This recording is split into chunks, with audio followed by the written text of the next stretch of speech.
Imagine growing up in Baghdad and seeing your brother and cousin killed by al-Qaeda and other sectarian forces. Imagine getting death threats from radical groups such as the Mahdi Army, a religious militia that once controlled large parts of U.S.-occupied Iraq. That's some of what 27-year-old Faisal Saeed al-Mutar faced during his childhood growing up in Baghdad and Iraq. Born into a family that prized analytical thinking, he wrote critically of Islam and lived a secular lifestyle, making him a target for radical groups. Mutar fled to the United States 5 years ago. Here he heads up Ideas Beyond Borders, a nonprofit that promotes freedom of expression in authoritarian countries. Al-Qaeda took over my neighborhood. I mean, they almost took over my neighborhood. Like, I wake up every morning and there are dead bodies on the streets and beheadings. I sat down with Mutar to talk about his life, his experience with radical Islam, and Ideas Beyond Borders' latest project, which is to translate into Arabic works by secular Enlightenment thinkers such as Harvard psychologist Steven Pinker, and then distribute them for free to readers in North Africa and the Middle East. Hi, I'm Nick Gillespie with Reason. Today we're talking with Faisal Saeed al-Mutar. He's the head of Ideas Beyond Borders, and we're going to talk to him about that organization and its aims in the Arab, Muslim, Middle East. Faisal, thanks for talking. Thanks for having me. Ideas Beyond Borders, what is it? It's a nonprofit organization, global nonprofit organization, focused on preventing extremism before it takes root. It's come from my personal experience as well as my professional experience, is that most of the war on terror, and now we're September, so it's been 17 years since that happened, have always been dealing with the deal of the tip of the iceberg, killing the Bin Ladens, killing the ISISes. But nobody has really been engaging that much with really how to prevent it from really escalating to radicalization and terrorism. And I grew up in Iraq, and I know for a fact that ISIS and Al-Qaeda did not come out of nowhere. It came from a result of really bad education and a really lack of information and mass ignorance. So as established organization to actually, not necessarily to convert people, but to expose the Arab youth to a diverse set of knowledge. One of the main projects that you're doing is you translate books into Arabic. Yes, we do. For circulation into the Middle East, the Arab world, the Muslim world. Yes. What are the types of books that you're, that you're translating? So we're obviously very selective about the type of books. The category that we have put is the books that really open up the mind, that stimulates curiosity, makes people really wonder that there is something out there other than we're constantly exposed to. I would say the main focus is expose the Arab world to Enlightenment values, the values that really has created that progress what we see in the world. The main book we're translating is Enlightenment Now by Steven Pinker, who sits on our advisory board, who's kind of I call him like the Ayatollah of IBV. He's like the spiritual Ayatollah. He's not the Khomeini, but more a Sistani version. So he's been kind of the guiding principle, at least some of his values are guiding principle. And someone also thankfully he gave us the right to pretty much all his books. Several authors like Sam Harris, Majid Nawaz, have also given us access to most of their books. And can I ask, is the core idea that has to sink into the Arab world or the Middle East or the Muslim world, of extremism, is the idea of secular government, or what is so key about the Western Enlightenment hitting that part of the world? I mean, the intersection of religion and politics have been really a major problem since millennia. Even with the Ottoman Empire, they tried to mix religion and government, and then the regimes afterward. So I would say secularism is a major component. Also, the concept of critical thinking is not really common because all of these ideologies and also authoritarian governments don't want don't want the people to think for themselves. So I would put secularism as well as critical thinking and the ability to really question authority.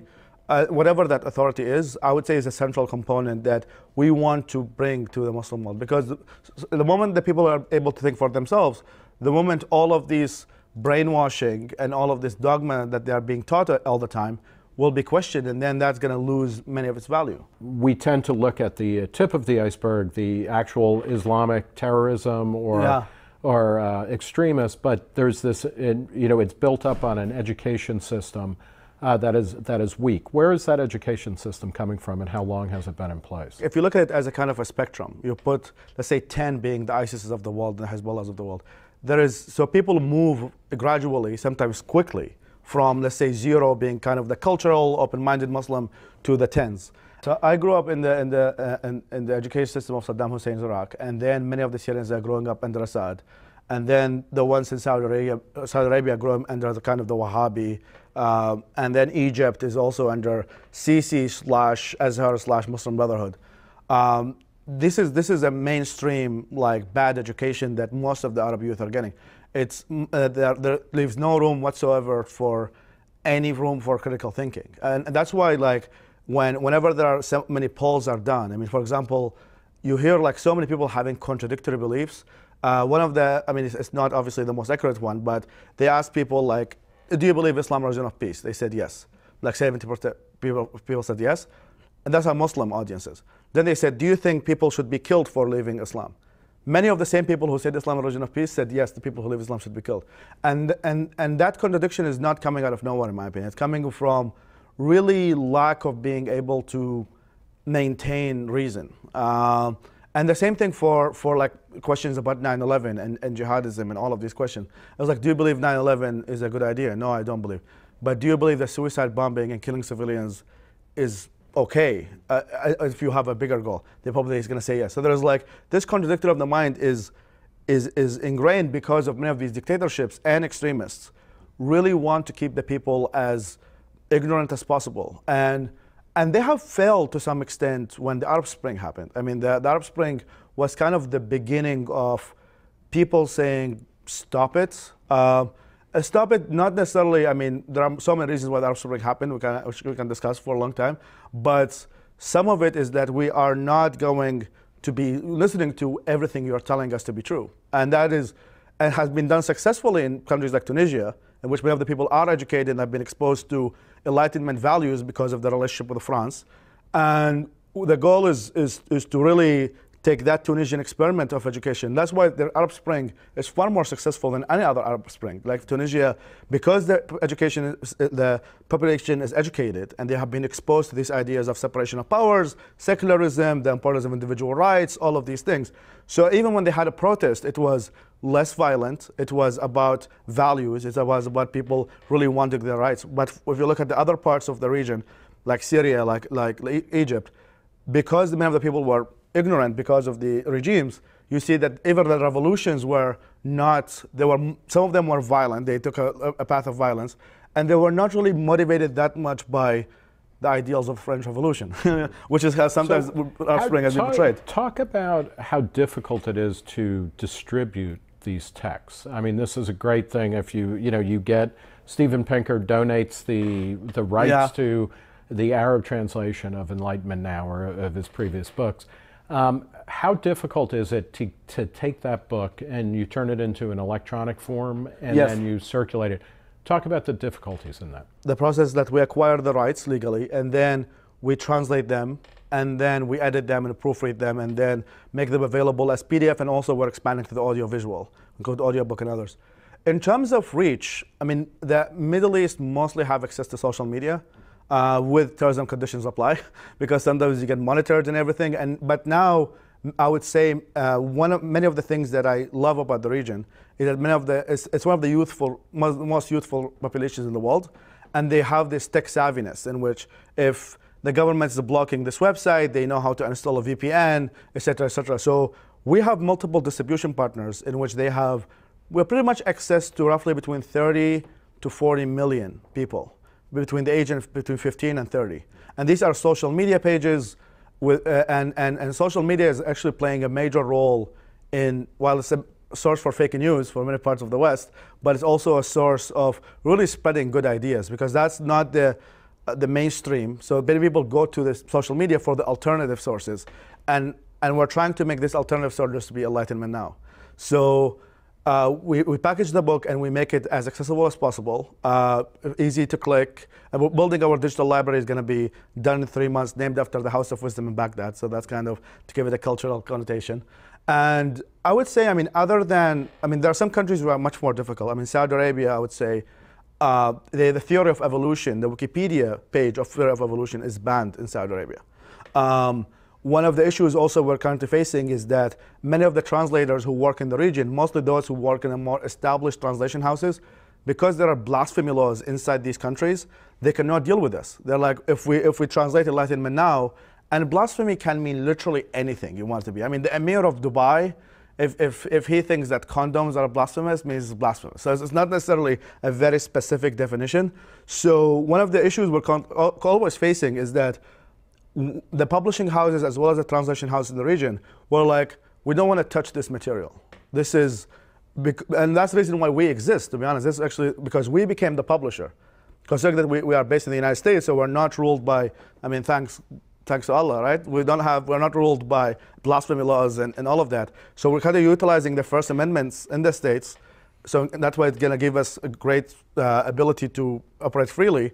And then we publish this material online and make people access them from there. How much of the problem is an Arab problem and how much of it is a Muslim problem? Is the fundamental issue with Islamic radicalism rooted in the Middle East? Islam originated from the Middle East, and what really makes the Middle East important, I think the most important, is because the countries that happen to have the most extremist ideologies happen to have the most oil resources and natural gas. So while Indonesia is important, and so is Malaysia, and so is Pakistan and Bangladesh, in fact, there are more Muslims in South Asia than in the Middle East, but we make the most trouble. And the reason why we make the most trouble is that even though Islam is coming from there, but also the more radical ideas like Salafism and Wahhabism, etc., and with the help of oil resources and natural gas, it was able to spread its way to South Asia. And really, you're talking about Saudi Arabia. Mainly Saudi Arabia and Qatar, to a certain extent, with like the Muslim Brotherhood and Islamist material. So, I mean, these are countries on the top list of natural gas and oil, and there has been a lot of geopolitics in the war against the Soviet Union and all of that they have become a major, let's say, player in other parts of the world. So I think that if we really want to get rid of radicalism in general, we really have to start with the Middle East. Because I think the South Asian radicalization is the tip of the iceberg of the Middle Eastern radicalization. So and I've been optimistic, but also not optimistic about kind of the rise of MBS and Saudi Arabia. But in moving country from the 6th century to the 8th century is not liberalization, in my opinion. But I think it's still better than nothing. So if there was reform towards more humanistic or universal human rights approach, I think it will have an effect on the totality of the Muslim world. The 1.5 billion will be affected. Plus, Mecca is where most Muslims go for Hajj. I mean, many Muslims will have to be exposed to the Middle East in one way or another. They have to go to do the pilgrimage there. If they're not going to do, if they're Shias, they're mostly going to go to Najaf and Karbala in Iraq. So they're going to come to the Middle East anyway. And you'll be there with a copy of Enlightenment. Well, hopefully that's one goal. Talk about your upbringing in Iraq, because I mean you're in the United States and you left Iraq ultimately after helping American forces or Americans occupying Iraq, but you grew up in a moderate Muslim household. I did. So I mean, I left Iraq in end of 2009, beginning of 2010. I did grow up. I mean, my family, which is I think the reason why I've been motivated to really do the translation project. So, I mean, my dad's an orthopedic surgeon, my mom was a lawyer. They both studied in the UK. They came back to Iraq to fix the country, which didn't turn out well. And I was born, I mean, they had sex, and I was born as a result of that. And then... So there's no divinity? Unfortunately, I thought there was, but 23andMe proved me wrong. Yeah. So I grew up, I mean, I was born in 1991, so just right after the Gulf War and when the sanctions were happening. But because I grew up in an educated family that I would say they're liberal even by European standards. Like the way I grew up, like my dad gives me a book and we discuss it every Thursday when we grill chicken, and here's a Plato, and here's Karl Marx, and here is Hayek, and let's discuss ideas about freedom and human rights and all of that. So, and the goal from him was like he wanted to make his son to be a critical thinker. He's like, he's still a practicing Muslim of some sort. And he's like, I want you to think for yourself. That's really the goal. If you want to be a Muslim, be honest Muslim and be comfortable with it, or don't. So I grew up in this environment, but there was a clash of civilization inside the civilization, right? So this is the house I grew up in, and then the moment I go outside that house, then I am exposed to, I mean, especially post-Iraq War in 2003, in which Al-Qaeda took over my neighborhood. I mean, they almost took over my neighborhood. Like I wake up every morning and there's dead bodies on the streets and beheadings and barbers getting killed and all of that. So there was, I mean, I had my own liberal circle in Iraq, so that's actually kind of maintained my sanity in some extent. But Iraq became a war zone. And especially the neighborhood I grew up in became like the clash between what used to be called Al-Qaeda, now ISIS, and Al-Mahdi army and kind of the Shia militias. And they all meet up in my neighborhood because we grew up in like kind of like central West Baghdad. Knowing English from a young age, I was able to be exposed to many of these ideas because I'm able to learn the language. But most people don't have that privilege, let's say.